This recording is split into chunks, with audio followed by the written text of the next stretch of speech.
From rats, cats, and mosquitoes to a rogue's gallery of plants, a major scientific assessment Monday catalogued more than 37,000 alien species worldwide, 10% of them classified as aggressively harmful or invasive. The failure is costing well over $400 billion a year in damages and lost income, the equivalent to the GDP of Denmark or Thailand, and that is likely a gross underestimation, according to the Intergovernmental Science Advisory Panel for the UN Convention on Biodiversity. From water hyacinth choking Lake Victoria in East Africa, to rats and brown snakes wiping out bird species in the Pacific, to mosquitoes exposing new regions to Zika, yellow fever, dengue, and other diseases, the report catalogued more than 37,000 so-called alien species that have taken root, often literally, far from their places of origin. That number is trending sharply upward, along with the bill for the damage multiplying fourfold per decade, on average since 1970. Economic expansion, population increase, and climate change will increase the frequency and extent of biological invasions and the impacts of invasive alien species, the report concluded.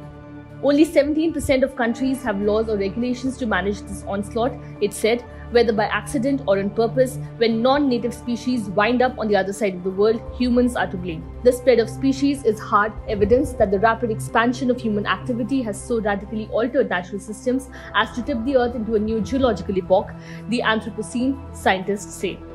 The hyacinth that at one point covered 90% of Lake Victoria, crippling transport, smothering aquatic life, blocking hydroelectric dam intake, and breeding mosquitoes, is thought to have been introduced by Belgian colonial officials in Rwanda as an ornamental garden flower before making its way down the Kagera River in the 1980s.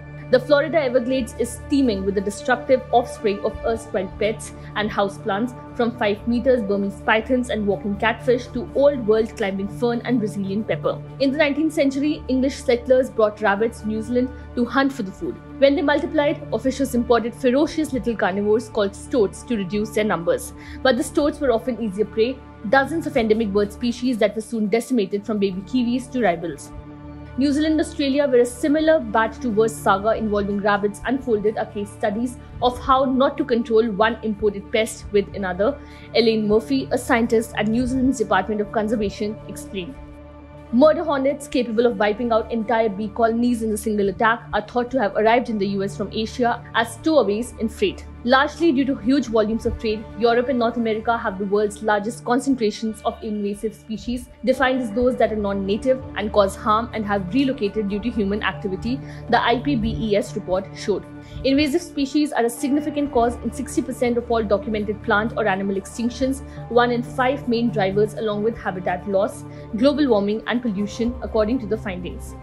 These drivers interact. Climate change has pushed alien species into newly warmed waters or lands where native species are often vulnerable to intruders they have never encountered. The deadly fire that reduced the Hawaiian town of Lahaina on Maui to ashes last month was fueled in part by bone-dry grasses imported decades ago to feed livestock that has spread across abandoned sugar plantations. A global treaty to protect biodiversity hammered out in Montreal last December sets a target of reducing the rate at which invasive alien species spread by half by 2030. There are basically 3 lines of defense, according to the report: prevention, eradication, and then failing that, containment.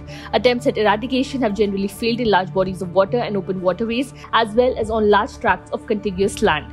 The places with the highest rate of success in removing unwanted guests, especially rats and other vertebrates, are also the ones that have proved most vulnerable: small islands.